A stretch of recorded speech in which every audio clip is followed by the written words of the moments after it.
எல்லாருக்கும் வணக்கம். இன்றைக்கி வீட்டு சமையலில் சர்க்கரை பொங்கல் செய்வது எப்படின்னு பார்ப்போம். அதுக்கு ஒரு பிடிச்சபடி கடலைப்பருப்பு போட்டுக்கணும். ஒரு டம்ளர் பச்சரிசி போட்டு ரெண்டையும் கழுவிட்டு குக்கரில் அதே மாதிரி 3 டம்ளர் தண்ணி ஊற்றி வேக வைக்கணும். 3 டம்ளர் தண்ணி ஊற்றிருக்கேன். ஒவ்வொரு அரிசியை பொறுத்து அவங்கவுங்க எப்படி ஊற்றணுமோ அந்தளவுக்கு ஊற்றிக்கலாம். பழைய அரிசியாக இருந்தால் 3 டம்ளர், புது அரிசியாக இருந்தால் ஒரு 2.5 டம்ளர் ஊற்றிக்கலாம்.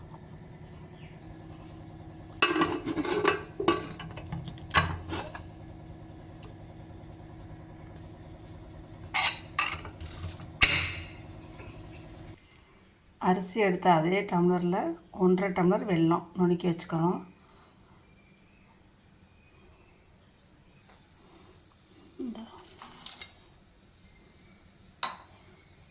இது பாவு காய்ச்சி கொஞ்சம் தண்ணியெல்லாம் இது பண்ணதுக்கப்புறம் அந்த மண் இருக்கும் அடியில், தெளிவாக பாவு காய்ச்சி அந்த பொங்கல் வெந்தோடனே அதில் ஊற்றணும். இந்த வெல்லம் கரையிற மாதிரி கொஞ்சமாக தண்ணி ஊற்றணும், நிறையா ஊற்றக்கூடாது. ஒரு அரை டம்ளர் தண்ணி ஊற்றணும்.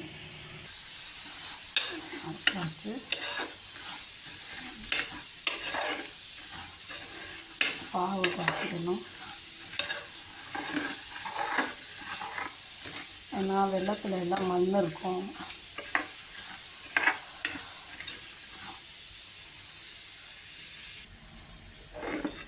பாருங்கள், நல்லா பாவு இதாகிடுச்சு. நான் எப்போவுமே பாவு காய்ச்சி ஊற்றி தான் வைப்பேன். சக்கரை பொங்கல் அன்னைக்கு மட்டும்தான் நான் வெள்ளத்தை நுணுக்கி அப்படியே போட்டு வைப்பேன். எப்போ செஞ்சாலும் பாவு காய்ச்சி தான் ஊற்றி வைப்பேன். அதே மாதிரி காஞ்ச திராட்சை போட மாட்டேன். ஏன்னா அது ஒரு மாதிரி நீட்டிக்கும், தண்ணியாகிடும். நம்ம காஞ்ச திராட்சை போட்டுற இடத்துல எல்லாம் பார்த்திங்கன்னா ஒரு மாதிரி நீட்டின மாதிரி இருக்கும், தண்ணி மாதிரி. அதனால் அது போட மாட்டேன். இப்போ பாவு ரெடி ஆகிடுச்சு. இதை ஆஃப் பண்ணி வச்சுக்கலாம்.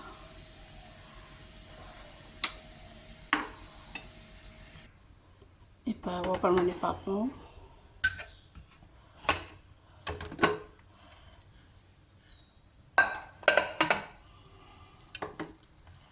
பாருங்கள், நல்லா வெந்துருச்சு, குழஞ்சி. நான் 3 டம்ளர் தான் தண்ணி ஊற்றினேன்.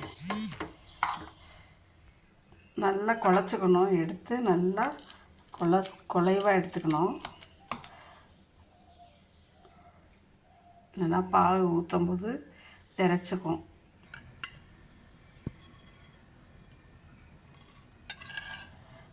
பாகு ஊற்றியாச்சு. அதில் அப்படியே அடுப்பில் வச்சு கொஞ்ச நேரம் கிண்டணும். கிண்டிட்டு இப்போ முந்திரி பருப்பு, ஏலக்காய் எல்லாம் தாளித்து கொட்டணும். ஏலக்காய் கொஞ்சமாக ஏலக்காய் போடணும், நிறையா போடக்கூடாது. பாருங்கள், சூப்பராக இருக்காங்க. அதில் 2 கரண்டி நெய் விட்டேன்.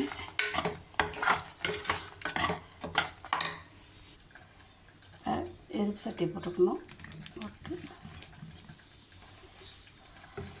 நெய் அவங்க தேவைக்கான நெய் ஊற்றிக்கணும்.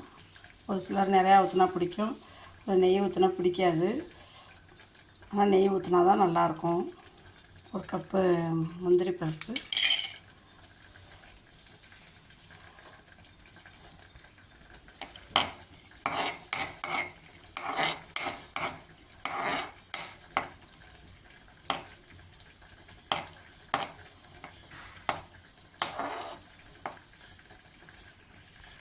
நல்லா சேர்ந்துருச்சு.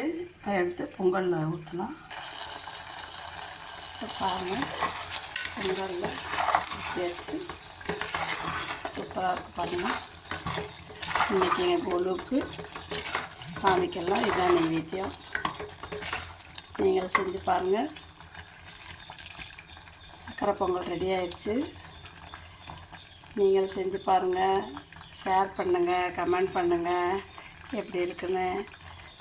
சப்ஸ்கிரைப் பண்ணுங்கள் கண்டிப்பாக. Okay, thank you.